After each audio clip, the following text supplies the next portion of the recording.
Siemano, odcinek z szantażem nożem cieszył się dużą popularnością na kanale, więc wchodzimy level wyżej. Znowu niekonwencjonalne sytuacje. Tym razem zrobimy sobie szantaż bronią. Takie sytuacje to zazwyczaj egzekucje czy wyłudzanie pieniędzy. Spójrzcie, jak przede wszystkim zaskoczyć przeciwnika, odwrócić sytuację i przejąć inicjatywę. Oglądajcie do końca.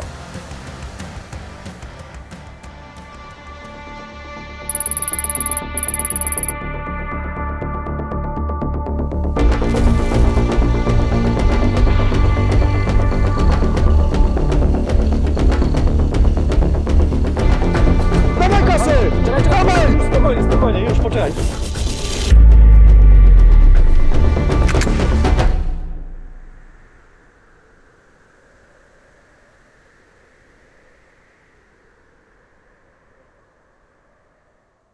Odwzorowujemy naturalne warunki, więc oczywiście szyba zamknięta. Jeśli będzie ktoś jechał latem i szyba będzie otwarta, scenariusz dużo łatwiejszy, tak? A pamiętajcie, że gdy widzimy napastnika, który się do nas zbliża z bronią, dobrze jest zakodować sobie te dwa ruchy, czyli tak, od razu rozpinam pas i rozsuwam szybę, tak? Żeby nie blokować sobie ruchów, stworzyć sobie większe środowisko pracy, więcej wtedy scenariuszy możecie poruszyć.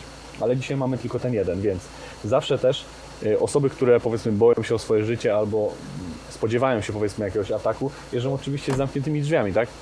Więc na pewno nie otwierajcie tych drzwi. Szyba to jest tylko, patrzcie, taka mała przestrzeń do manewrowania naszego przeciwnika. Po otwarciu drzwi może nam oczywiście wydawać polecenia, to on wtedy ma broń, on wtedy jakby ma tutaj przewagę, że musimy wyjść i tak dalej. Na dworze ta przestrzeń jest dużo większa, więc tak naprawdę dużo więcej tracimy, tak? Więc szyba, pas to jest podstawa. Dawaj kasy! Dawaj! Właśnie, mamy teraz gościa, napastnika, tak? Tworzymy sobie pole, ręce w górę, żeby miał je na widoku, tak? Oczywiście pamiętajcie, że tutaj drzwi też tworzą nam jakąś zasłonę, więc możemy spokojnie to wykorzystać. Z kolei ramka okienna też może być naszą bronią. Po odchyleniu się i zabraniu pistoletu, w sensie zejścia z linii strzału, ta ramka przy uderzeniu jego nadgarstkiem, czy tutaj w dół, też jest pewną naszą bronią, tak? Więc odsuwamy głowę oczywiście, najbardziej wrażliwe miejsce, pada strzał, kula nie wylatuje, ręka, najważniejszy ruch, od dołu za zamek, tak żebyśmy, spójrzcie, spokojnie sobie tu chwycili, tak? I skręcamy do siebie. Jeśli by nie chciał wypuścić, spokojnie możemy, patrzcie, cały czas lufa jest skierowana daleko od nas. Ręka w dół o ramkę i wyrywamy ten pistolet. I tak jak mówiłem, wyciągam broń i pamiętajcie, zawsze, ale to zawsze, nieważne czy wiemy, czy broń jest przeładowana, czy nie, muszę przeładować ją jeszcze raz. Gdy nabój był w komorze, wejdzie nowy. Gdy nie było naboju, wejdzie. Na 100% po przeładowaniu teraz jest nabój w komorze. Chyba że magazynek był pusty, ale wtedy zamek zostanie w tym położeniu. Patrzcie, jak zmienił się kąt i przejąłem całą inicjatywę, tak? Napastnik oczywiście albo oddala się szybkim pędem, ale to już ja wydaję mu teraz polecenia i ja tutaj dyktuję warunki.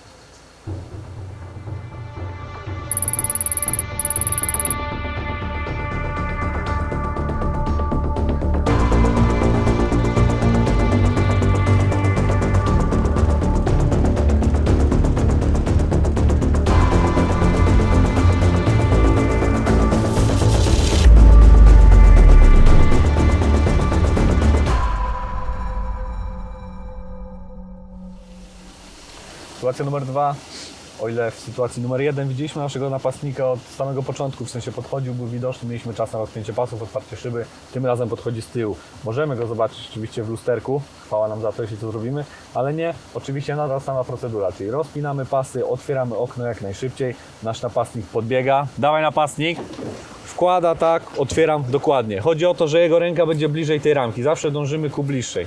Tutaj sytuacja jest o tyle gorsza, że będę musiał się bardziej wykręcać, więc to odpięcie pasów jest takie kluczowe. To znaczy, gdy będę chciał coś zrobić dynamicznie, pas, który będzie mnie trzymał, może mnie zablokować i plan spali na panewce. Raczej, jeśli powiedzmy napastnik będzie chciał, to po prostu można nie wyjść z tego cało, tak? Więc odpięte pasy, skręcam się do niego, ogólnie mówię cały czas do niego twarzą, tak? Kontakt wzrokowy. Myślę, że to nawet się do niego skręcę, przy tak dużej adrenalinie może spokojnie ujść jego uwadze, tak? I oczywiście prawa ręka do najbliższej ramki, głowa jak najdalej, tak? Czyli zejście z linii strzału. Tak jak zawsze i tak jak zawsze, ramka jest moją bronią, tak? Druga ręka, tak jak w wcześniejszej sytuacji, do zamka, wyrywam broń, zmieniam ręce szybko, oczywiście znów przeładowanie i znowu ja przejmuję inicjatywę, tak?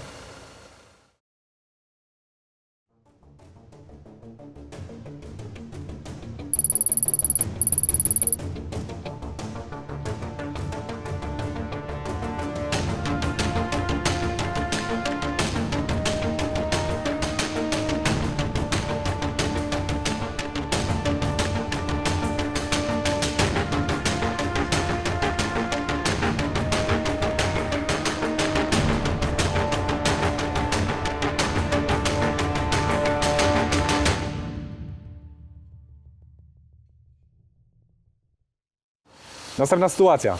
Do tej pory było tak, że napastnik dochodził do nas z przodu, z tyłu bądź z jakiejś innej strony, ale wykorzystywaliśmy ramkę do tego, żeby tworzyć jakąś dźwignię i zdobyć przewagę. Tym razem napastnik włoży broń bardzo daleko. Oczywiście tak jak zawsze, otwieramy okno, pasy, bo będziemy się skręcali, tak? I tutaj dokładnie wkłada ją bardzo daleko. Wie, że jest jakieś tam ryzyko, że mogę coś kombinować. Powiedzmy, no wie kim jestem, tak? Więc tutaj pierwsze co, bliższa ręka będzie szła bardzo mocnym ruchem. Najlepiej tak, żeby po prostu łokieć aż wszedł na szybę i tutaj, żeby spowodować ten ból. Na górę, oczywiście lufa cały czas jest z tyłu, tak? Nie jestem na linii strzału. Druga ręka może zmiękczyć. W przypadku ogólnie broni jest tak, że nie możemy marnować tego czasu, więc od razu za zamek chwytamy, wyciągamy broń. Tej ręki wcale nie musimy puszczać. Broń możemy sobie przełożyć, przeładować o kierownicę, o buta, o każdy jakiś twardy element. Więc trzymam, przeładowuję i mam go na muszce. Jeśli ręka mi się wyrwie i ucieknie, nic straconego, też jesteśmy wygrani, w tej sytuacji nie tracimy.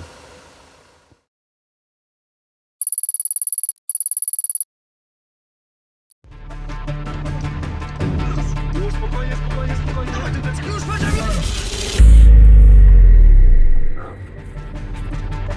Otwieraj drzwi klamką. Cofaj się, cofaj, cofaj.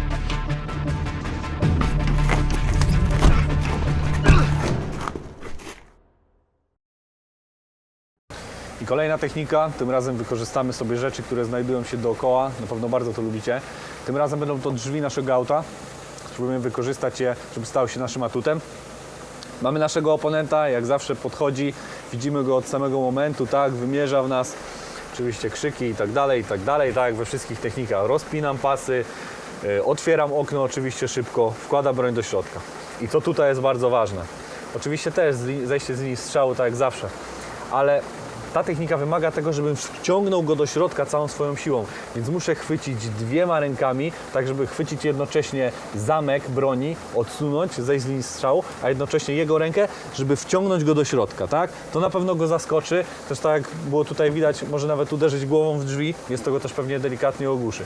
Ważne jest tutaj, jeśli będzie trzymał palec na spuście i ja w tym momencie wciągając go, będę odkręcał broń, żeby ją wyrwać, może nastąpić złamanie tego palca, tak? Ale też nie wyszarpujemy tej broni, trzymamy, po zabraniu zmieniamy ręce. Tutaj cały czas musi być dźwignia. Nie jesteśmy na linii strzału, manewrujemy. Tutaj jest bardzo ważne, żebyśmy nie wycelowali w siebie. Zmieniamy broń, trzymamy, pewny chwyt. Ogólnie ważne też jest to, że możemy sobie spokojnie przejść na broni. Chwyt kombatowy, to znaczy nie trzymam kciuka w kierunku do przodu, tylko zamykam dłoń, tak? Bo będę mógł uderzać tą bronią i tak dalej. Więc trzymam go i wydaję polecenia. Ja tutaj teraz rządzę. Otwórz drzwi klamką od środka. On otwiera drzwi i uwaga, tu pojawia się taki newralgiczny moment, że on tu może zacząć świrować. Ma dosyć dużo miejsca tutaj złapać za broń i tak dalej. Więc mocno go dociskam. Ja tutaj muszę zwiększyć poziom tego bólu. Przechodzę, mogę sobie spokojnie złamać bronią jego rękę, w sensie wygiąć w stronę, którą będę chciał, tak żeby zginęła się w anatomicznym miejscu. Przechodzę do tyłu, wykonuję dźwignię, tak? Cały czas trzymam palec, cały czas mam kontrolę. Oczywiście, jeśli macie jakieś rzeczy na pulpicie, których teraz mógł wyjąć i użyć, starajmy się robić tak, że nie zamykać drzwi, żeby nie mógł do tego sięgnąć. Ale jeśli tam jest czysto, spokojnie mogę sobie odłożyć broń i nadal wykorzystać tą furę, żeby jeszcze bardziej zbudować przewagę. Trzasnąć drzwiami razem z nim, totalnie wykluczyć mu tą jedną rękę, bo jeśli tutaj teraz będę uderzał, no myślę, że poziom bólu będzie tak duży, że na pewno zrezygnuję ze swojego pierwotnego planu, tak?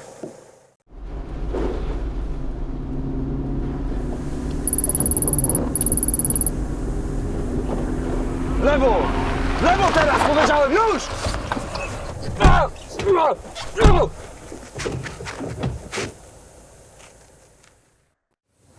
Kolejna sytuacja, tym razem jedziemy w samochodzie, zostaliśmy już porwani, w sensie my kierujemy, napastnik siedzi z boku i sytuacja jest taka, prowadzimy, wydaje nam komendy i polecenia, skręć w prawo, skręć w lewo, gdy mniej więcej będziemy znali teren lub nie, ale uznamy, że wiemy powiedzmy gdzie jest droga, możemy zacząć przejmować kontrolę, bo w końcu my prowadzimy ten samochód, tak?